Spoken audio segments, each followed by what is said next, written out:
jadi gini, eh, FYI dulu ya, Bang Ahmad Syaroni Ya. itu juga kawan saya juga, Uya juga kawan saya juga. Kalau di Mm-mm. case-nya Bang Ahmad Syaroni itu, gua no comment lah. Ya memang karena dia kan kehidupannya kan glamor, kemudian terkenal sebagai Crazy Rich ya. Nah, Mm-mm. walaupun sama-sama baik, cuman gua nggak take notice apa segala karena itu akan menjadi backfire.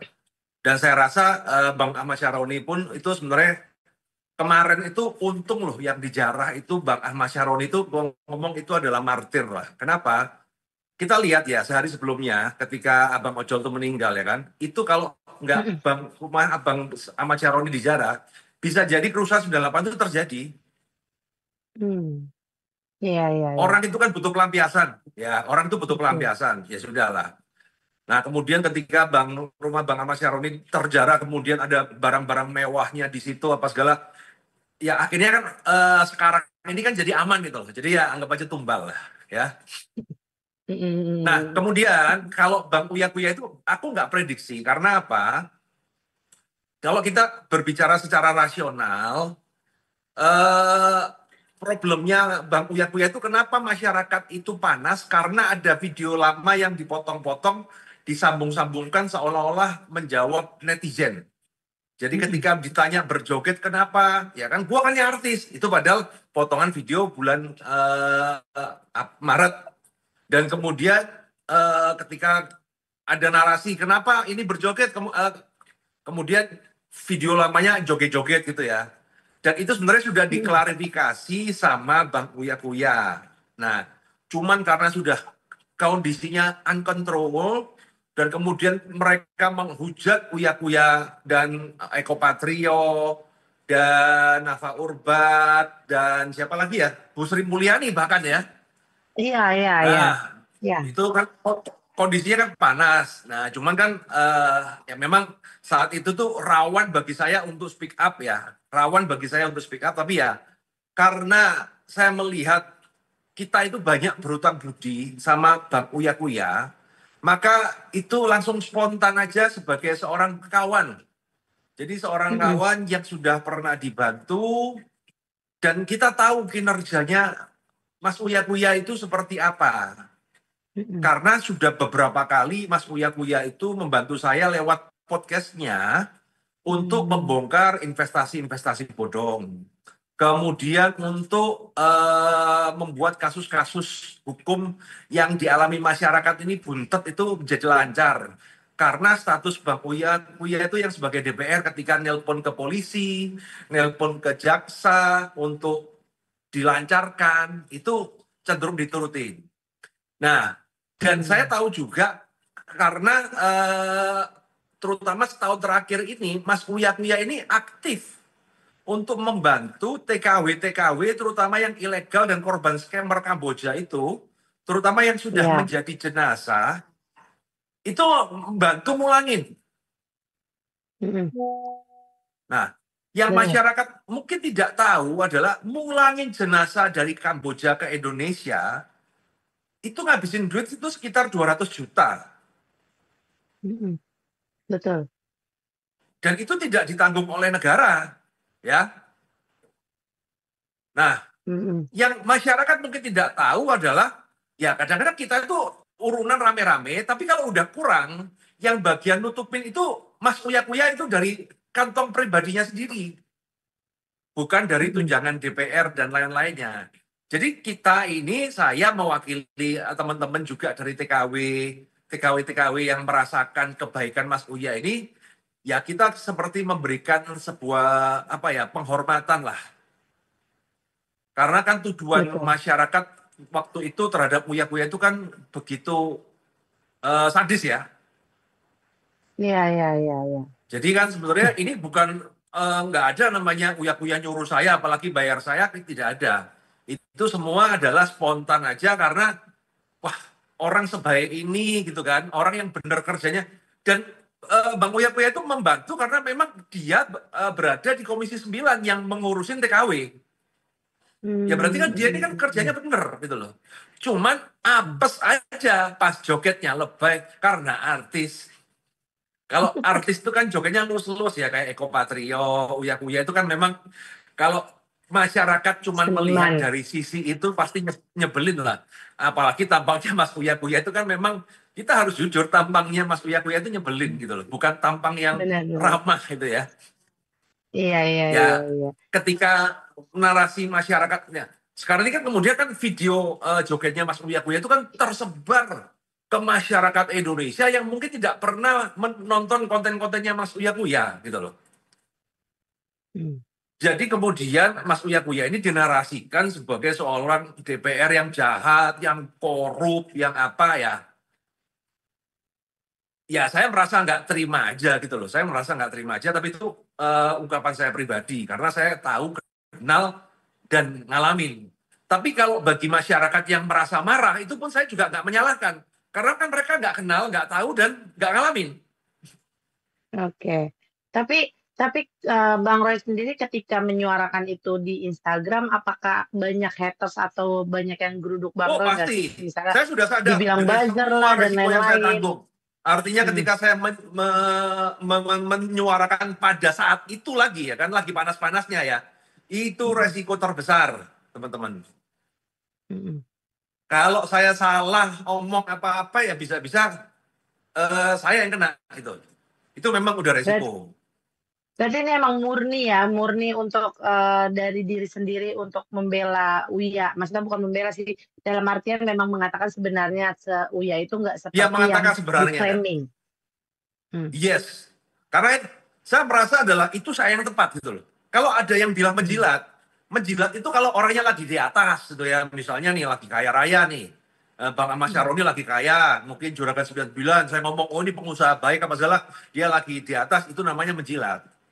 Tapi kan pada titik terbawah, kan kita berbicara Mas Uya ini kan karirnya itu kan jatuh sejatuh-jatuhnya. Bahkan saya yakin juga kawan-kawan akrabnya pun nggak berani speak up gitu loh. Hmm. Hmm. Saya Hmm. merasa iba aja. Saya goal saya adalah saya biar Mas Uya ini nggak apa ya nggak kapok gitu loh. Karena pada titik Hmm. terbawah ternyata masih ada kawan-kawannya yang belain dengan resiko yang Hmm. mungkin akan dihujat tapi tetap ada yang belain. Jadi tujuan Hmm. saya adalah apa? Supaya Mas Uya Kuya ini tidak berhenti untuk berkarya walaupun dia tidak menjadi DPR. Jadi dia kan masih ada penghiburan lah dari kawan-kawannya. Karena Oke. biasa kan, Tapi Mbak, kalau pas kita lagi hmm, di atas itu kan banyak yang menghibur benar, kita, banyak yang mendukung. benar, Begitu ada masalah, semua menjauh gitu. benar, benar, benar, benar. Tapi Bang Roy ini kan menarik kan eh, selamat malam itu kan dipukul rata ya semuanya dari Ahmad Saroni sampai Ibu Sri Mulyani itu langsung dipukul rata di jarang. Dan mungkin minta pendapat sedikit tentang kondisi saat belakangan ini tuh yang akhirnya jadi kayak kisruh, jadi kayak ada penjarahan, awalnya cuma demo minta kebijakan atau suara rakyat didengar. Ini seperti apa sih pandangan dari Bang Roy sendiri kan? Jadi kalau saya melihat, saya menyamakan Indonesia itu mirip kayak revolusi Prancis. Ya di mana rakyat itu sudah susah, makin susah, sedang pejabatnya itu malah naik gaji, malah joget-joget gitu kan. Padahal kalau Hmm. masalah joget-joget setiap tahun kalau pas kemerdekaan kan pasti joget-joget toh. Kayak tahun Hmm. lalu itu kan di Istana Negara itu waktu zamannya Pak Jokowi kan masih ingat kan masih joget-joget ojo dibanding-banding ke Farel itu kan. Hmm. Hmm. Hmm. Kan Hmm. ya gak ada masalah gitu. Benar-benar. Cuma karena kondisinya yang seperti ini akhirnya menjadi akumulasi. Nah, rakyat itu saya paham, jengkel gitu loh. Nah, pelampiasannya adalah apa? Ya akhirnya dia menjarah rumah anggota DPR yang menjadi sasaran amarah rakyat gitu loh. Hmm. Dan terbukti ketika setelah menjarah, setelah itu kan tidak merembet kemana-mana. Padahal sehari sebelumnya itu kan sudah mulai tuh di Makobrimob, toko-toko, Hmm. ruko-ruko sebelahnya mulai dijarah gitu kan. Hmm. Coba kalau dia tidak mendapatkan kayak pelampiasan di rumah-rumah DPR, bisa jadi masyarakat itu akan menyebar kerusuhan di mana-mana, Mbak. 98 itu kan kejadian, Hmm. yang kena nanti etnis Cina lagi. Hmm. Padahal kondisi Hmm. etnis Cina itu kalau sekarang ini malah kita ini satu nasib dengan yang namanya pribumi, bahkan lebih parah karena di kita ini selain menanggung pajak yang sama, kita masih ada tambah yang namanya dipala ormas, dipala oknum, ya kan? Karena Hmm. Cinanya. Nah, kita itu lebih sengsara. Nah, cuman kan kemarin tuh kan ada pelampiasan. Jadi saya juga paham mungkin dari pihak kepolisian ataupun pihak TNI juga akhirnya membiarkan. Karena waktu itu kan di rumahnya Bang Ahmad Syaroni juga ada TNI itu ya. Tapi membiarkan Iya, ya mereka bisa berpikirnya jauh ke depan ya ini buat pelampiasan lah. Karena kan begitu terjadi di situ benar. kemudian kan ada kelucuan gitu ya kan. Iya, Ada benar. ketemu kaset bokeh, ada ketemu Iron Man, ada apa itu seperti ada bom, ada brankas yang dibuka, itu kan seperti kayak ada lega gitu loh. Jadi kayak ada Mm-mm. pembalasan gitu kan. Itu yang membuat masyarakat kerja. Jadi ya saya tidak membenarkan penjarahan itu, cuman eh, saya rasa mereka ini ya menjadi tumbal aja dari kasus ini gitu loh. Oke, Bang Roy sendiri maksudnya setelah kemarin bertweet di Instagram, apakah sudah komunikasi juga dengan eh Kak Wia sendiri nggak sih? Maksudnya kan sekarang ini kan keberadaan juga Bang Uya, banyak yang udah, saya bilang, kan masih mm, DM sama dia ya. Saya cuma bilang ya, yang mm, sabar bro. Yes, ini mm, Anda ini jadi martir lah, jadi tumbal lah. Dan mm, orang baik-baik aja kok. Dia malah bingung kucingnya kan. Kalau hartanya dia nggak bingung, kucingnya yang bingung dia mm, itu. mm, mm. Apa sih yang disampaikan dia tentang kucingnya? Kan banyak juga kan di Instagram juga bilang, gak apa-apa, saya ikhlas dengan Saya nggak apa berani yang tanya kalian macam-macam. Saya ambil. cuman waktu itu kan Mm, kita DM-an ya. Jadi saya mau yang sabar. Iya nih, aman kah? Aman gitu mm, kan. Cuman gue pingin kucing gue balik gitu loh. Kalau harta mah biarin lah. Mungkin itu biar jadi berkah buat masing-masing gitu loh. Cuman dia malah kepikiran tuh kucingnya gitu. Karena mungkin dia Bang Uya itu kan penyayang kucing ya. Udah kayak saudara, kayak anak sendiri lah kucingnya dia itu. mm, Jadi mm. mohon teman-teman yang masih belum mengembalikan ya tolonglah itu anaknya Bang Uya Uya dikembalikan lah. Oke, Bang Ray, mungkin satu lagi, ada pesan nggak sih? Mungkin di sekarang ini kan rakyat juga ada tuntutannya sampai tanggal 5, ya kan, kepada pemerintah. Ya, Beberapa tuntutan dia lah ya. Akhirnya Presiden juga hmm. baru mengabulkan kurang lebihnya 2 tuntutan lah. Nah, mungkin ada pesan nggak sih menjelang seminggu ini yang orang masih berdemo di beberapa kota ada dan di Jakarta pun masih ada. Seperti apa sih mungkin dari Bang Roy sendiri? Ya semoga kalau kalau dari saya sih semoga cepat aman deh. Ya intinya Mm, gini loh. Ada beberapa tuntutan kan kita juga nggak berekspektasi bahwa semua akan dikabulkan kan. Ya pasti mm, ada namanya kompromi. Maka dari itulah mm, baik pihak pemerintah ataupun pihak pendemo ya harus dengan rendah hati mencari jalan tengah lah. Terutama mm, dengan yang terpenting adalah undang-undang perampasan aset. Karena itulah mm, kunci dari kerjaan. Kalau itu disahkan ya, ataupun disahkan, saya yakin masalah itu akan terselesaikan. Karena kegeraman masyarakat ini kan koruptor merajalela, makin gede, ketika di penjara pun masih tetap kaya. Sedang mm, masyarakat ini mm, kan ditindas miskin. Jadi poin, mm, terutama poin itu ya yang perlu di highlight ya. Karena kalau mm. poin-poin yang lain itu kan banyak tuntutan kan, 18/7 apa segala. Saya yakin Iya, gitu ya. Yang teriak-teriak itu juga nggak baca full. Yang baca pun nggak ngerti gitu loh. Kalau kalau kasih betul. tuntutan kebanyakan itu bingungin gitu loh. Jadi Mm, lebih baik difokuskan di satu titik. Mana? Undang-undang perampasan aset udah itu aja. Itu aja digolkan. Yang lain urusan nanti. oke, oke. Berarti itu ya. Karena Dan kadang-kadang mungkin kan ada kita harus untuk, paham namanya ada nasi. mm, Gimana?